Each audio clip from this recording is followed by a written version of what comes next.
벤츠 여검사 사건은 남녀 간의 사랑이었다면 그렇습니다. 이번에는 동성 간의 엄청 우정? 오래된 그 우정을 가지고 얘기하는 건데 만약에 그렇다면 우정이라는 이름 하에 이루어지는 모든 금전거래나 모든 유무형적 편의 제공은 전부 다 무죄가 돼야 되거든요. 이거는 좀 옳지 않지 않나. 상식적으로 옳지 않다. 손 변호사님, 이거 네. 상식적으로 그렇지 않아요? 진짜 모든 게 다 우정이다 그럼 끝나버리잖아요. 네. 그렇지 않죠. 그렇지 않고요. 지금 이게 우정이 나오고 예. 또 뭐 사랑의 정표가 나오고 그 이유가 뭐냐면 대가성이 없다는 얘기입니다. 대가성. 핵심은 뇌물이 되고 뇌물죄가 성립하려면 예. 대가성이 있어야 되는데요. 즉 직무와 선물 사이, 직무와 금품 사이에 대가 관계가 인정돼야 돼요. 직접이든 간접이든 예, 넓게든 좁게든. 그런데 이제 그 대가성이 없고 우정 또는 사랑의 관계에 불과하다라는 것이기 때문에 우정에 집중하기보다는 사랑의 정표에 집착하기보다는 대가성이 없었다는 점이 핵심인 것 같습니다. 그러니까 두 사람이 선물을 건넬 때 둘 사이에 어떤 대가를 바라고 진행되는 뭔가 아무것도 없었다. 깨끗했다. 오로지 친구 사이밖에 없었다. 이 말씀이에요. 법원은 그렇게 본 거죠. 노 변호사님, 아니 둘 사이에 무슨 형사사건이 진행 중인 것도 아니고 오로지 오랜 친구라는 거 하나밖에 없으면 진짜 선물 아니냐.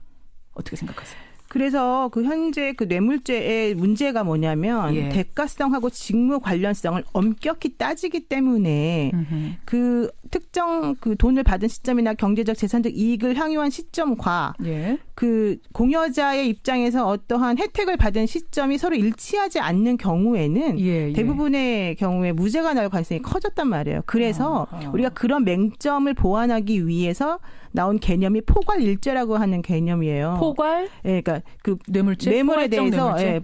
포괄적으로 이 뇌물을 이 A라고 하는 예를 들면 5천만 원 받은 시점은 올해지만 예. 뭐 과거부터 이 사람과의 그런 선의적 거래 행위가 있었다는 것을 보여진다면 그냥 전체적으로 보아서 그 특정 시점을 1대1로 다 맞추지 않고 예. 전체적으로 보아서 그냥 뇌물로 보자라고 하는 게 이제 바로 이제 포괄적 뇌물죄 개념인데 그렇군요. 그런 개념을 사용했다면 예.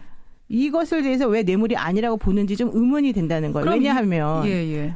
먼저 말씀하시겠어요? 아니면 말씀하세요. 예, 왜냐하면 제가 조금 여러 가지 정리를 해봤는데요. 예.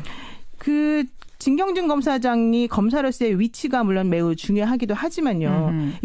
그 넥슨이 예전부터 있었던 그 특혜받은 게 사실은 되게 많고 우리가 보기 이해 안 가는 무혐의 처분 같은 게 되게 많았거든요. 자, 그러니까 진경준 검사장한테 주식을 건넬 그 당시 말고 그렇죠. 그 후로 많은 특혜들이 있었다. 그럽니다. 이제 와서 보니 있었다 이 말씀이죠. 그렇습니다. 예, 그러니까 예를 들면은 예전에 그 넥슨의 김정주 대표가 병역 비리 한번 의혹에 휩싸인 적이 있었고요. 예. 정부로부터 돈을 받아가지고 어떤 일을 하기로 했는데 그 돈을 횡령했다라고 하는 혐의가 있었습니다. 예. 근데 그런 모든 것도 2003년도에 있었는데 이런 횡령과 병역부 위반 혐의가 모두 무혐의가 났습니다. 아하. 그리고 그 이후로도 이 넥슨이라고 하는 곳은 이제 메이플 스토리라고 하는 그런 게임을 그렇죠. 이용해서 이제 성장한 업체인데 수만 명의 개인 정보가 허술하게 관리돼서 유출되는 그런 사고가 벌어졌는데 예. 이것 역시 무혐의가 났고요. 무혐의. 검찰에서 또 공정거래위원회에서 예를 들면 이제 캐시 아이템이라고 하는 그 게임 진행과 관련된 필수적 아이템이 있습니다. 예. 이거를 현금을 주고 사도록 자꾸 이제 유도하는 그런 상황이 있었기 때문에 이런 사행성을 조장하는 그런 문제 때문에 공정거래위원회도 한번 그 고발이 됐던 적도 있었었고 그 다음에 이 관련되어서 여러 가지 그 프랜차이즈점이나 뭐 다른 그 유저들로부터 혹은 그 게임 업체들로부터 많은 고발을 당했거든요. 다 전부 다 무혐의가 됐어요. 전부 다 그러니까 이거는 지금 주식을 받았던 그때가 아니라 그 후에 벌어진 전체적으로 몽땅. 노 변호사님의 말씀 한마디로 정리하면 그러면 선물을 줄 그 당시는 우정이었는지 몰라도 미래를 위해 보험 든 거 아니냐? 그렇죠. 포괄적 뇌물이다. 게다가 김정주 씨 자체가 뭐라고 말했냐면 이 사람이 검사기 때문에 진경준이 검사기 때문에 언젠간 어떤 도움을 줄 수 있을 거라고 생각해서 미리미리 다 준 거다라는 말을 했었단 말이죠. 그런 말까지 나왔어요. 손 변호사님 이거 굉장히 좀 변호하기 난처해지실 것 같은데 미래를 위해 보험 든 거 아니냐. 그렇죠. 그럴 수 있습니다. 그런데 그럴 수 있어요. 그런데 일단 기본적으로 형사 재판에서 판사가 법관이 유죄 판결을 선고하기 위해서는 실제로 그 법관이 합리적인 의심을 할 여지가 없을 정도로 공소사실, 즉 뇌물죄가 있었다는 점에 대해서 증명력에 의한 증거에 의해서 검사가 입증을 해야 돼요. 그러니까 미래를 위한 보험을 든 거라고 합리적인 의심이 되더라도 거기에 대한 확실한 근거가 있어야 된다. 어떻게 의심만으로 되느냐? 증거를 제출해야 될 책임이 검사에게 있고 검사가 그러한 유죄의 증거를 제출하지 못했을 경우에는 검사가 유죄를 입증 못한 거니까 무죄가 선고되는 거거든요. 근데 조금 전에 김정준 회장이 그랬다면서요. 이거 뭐라고 했다 그랬죠? 김정준 회장이 뭐라고 했냐면 앞으로 가능성을 생각해 보는 차원에서 보험 드는 입장에서 내가 이 사람에게 돈을 준 것이다. 이건 이제 나중에 한 얘기긴 합니다만 이런 얘기를 하긴 했거든요. 그것만으로는 안 돼요. 그리고 또 공정위나 뭐 횡령, 병역 비리, 여러 건의 고발 등등이 다 이제 형사처벌로 이어지지 않았다고 했는데 그렇다면은 이게 진경준 당시 검사가 영향력을 행사해서 무마했다는 증거가 있나요? 그런 증거가 있었다면 제출했겠죠. 그러네요. 진경준 씨가 맨날 얘기하는 게 그거였어요. 김정준 씨는 난 보험용으로 쟤한테 이런 선물을 주었다, 돈을 주었다라고 얘기를 했고 진경준 씨는 내 친구니까 나는 그렇게 받은 거 아니다. 여러 가지 법률적 조언을 해주었다. 필요할 때마다라고 얘기를 했단 말이에요. 그러면 현직 검사가 해주는 법률적 조언이 과연 무엇이냐. 알겠습니다. 청취자 의견 좀 볼게요. 여러분 지금 보내주십시오. 부지런히 보내주십시오. 1858님. 아니 전국이 이런데 이 와중에 법원도 탄핵해야 됩니까? 이렇게 법원 판결에 너무나 불만이 많은 문자들 들어오고 전영조 님도 상식을 벗어난 판결 같다라고 말씀하셨어요. 김영표님, 최현명님, 2004님, 외에 많은 분들이 아니 손 변호사님 감기도 걸렸는데 왜 악역만 하시나요? 불쌍합니다. 이거 왜 논지에 어긋난 문자 이런 거 보내지 마세요. 어긋나지 않나요? 예. 아니 제가 악역 맡을 때 좀 이런 문자 좀 보내주세요. 제발. 왜 응원 문자 이런 거 많이 보내시는 감사합니다. 거예요? 그 외에 김선호, 김진영, 2567님 등등은 근데 어떻게 4억 원을 갖고 선물이라고 얘기할 수 있습니까? 4억 원 선물은 상식적으로 말이 안 된다. 손 변호사님 이 부분 얘기해 주세요. 4억 원이란 게 어떻게 선물이 되느냐. 저도 그런 선물 좀 받고 싶은데 받기 힘들 것 같습니다. 앞으로도. 네. 그러게요. 이게 이 두 사람의 이게 액수가 절대적인 기준이 되는 건 아니겠지만 이 두 사람의 그런 경제적인 그런 상황을 봐야 될 것 같아요. 특히나 4억 원의 선물을 줬다고 판단된 김정주 씨 같은 경우에는 재산이 막대합니다. 이 사람 김정주 회장 보니까요. 수천억대 자산가죠.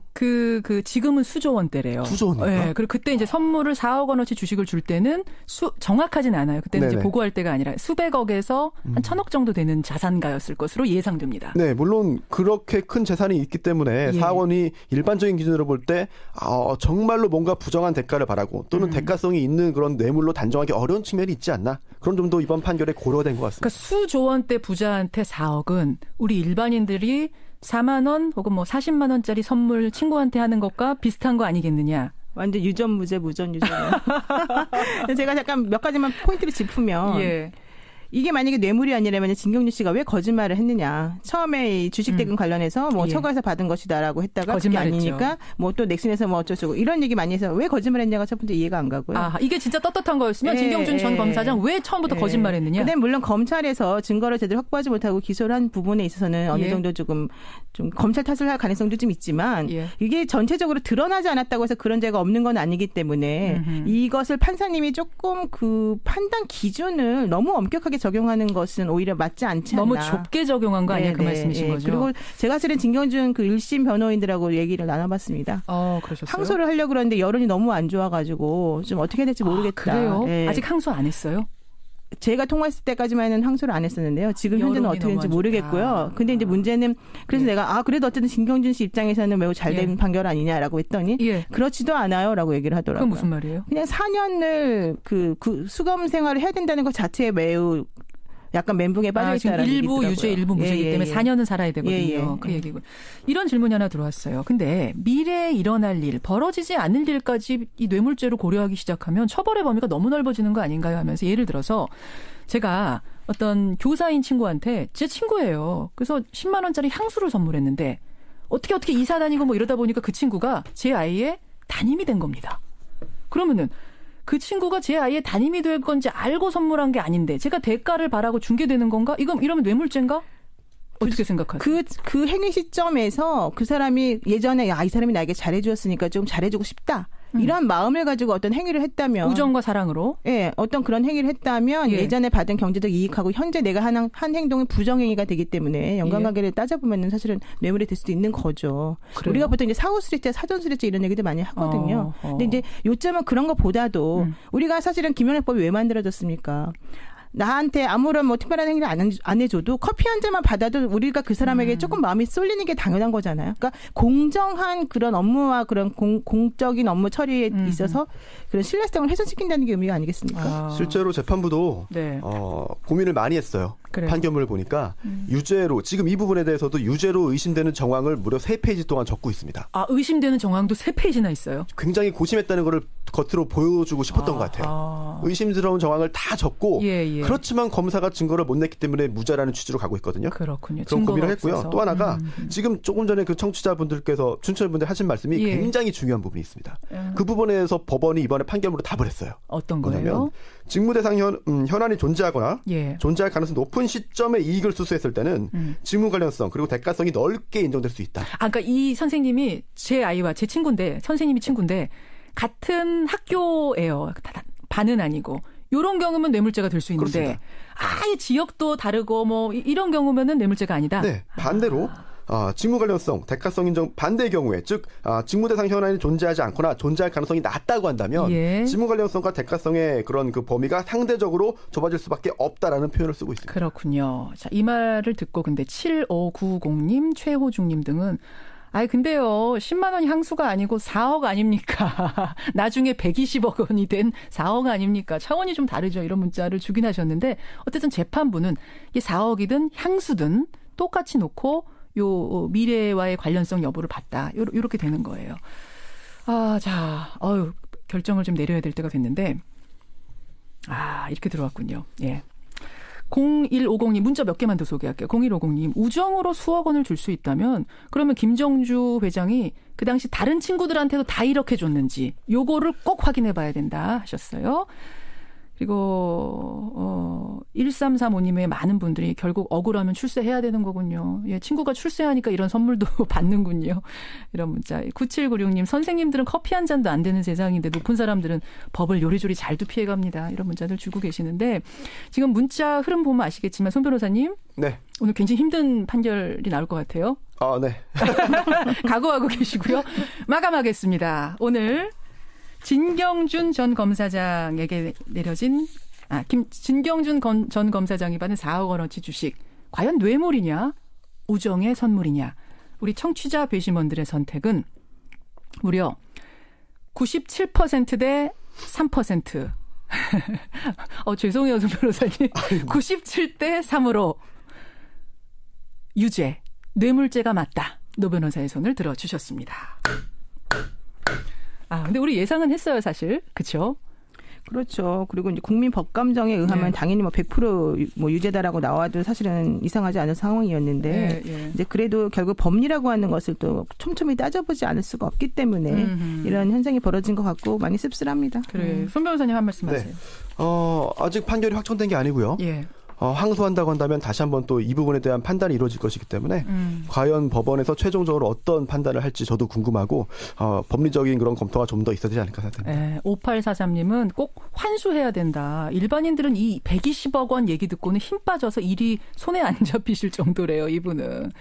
예, 그리고 최호중님은 혹시 판사님도 저 김정주 회장이랑 친구하고 싶었던 건 아닙니까? 이런 문자까지 들어올 정도로 여론은 좋지 않습니다. 하지만 뭐 여론만으로 재판하는 건 아니고요. 법적인 부분도 꼼꼼히 따지되 그것이 팔이 안으로 굽듯 진경준 전 검사장에게 유리하지만 유리하게 어거지로 갖다 붙이는 재판만은 아니었으면 좋겠다.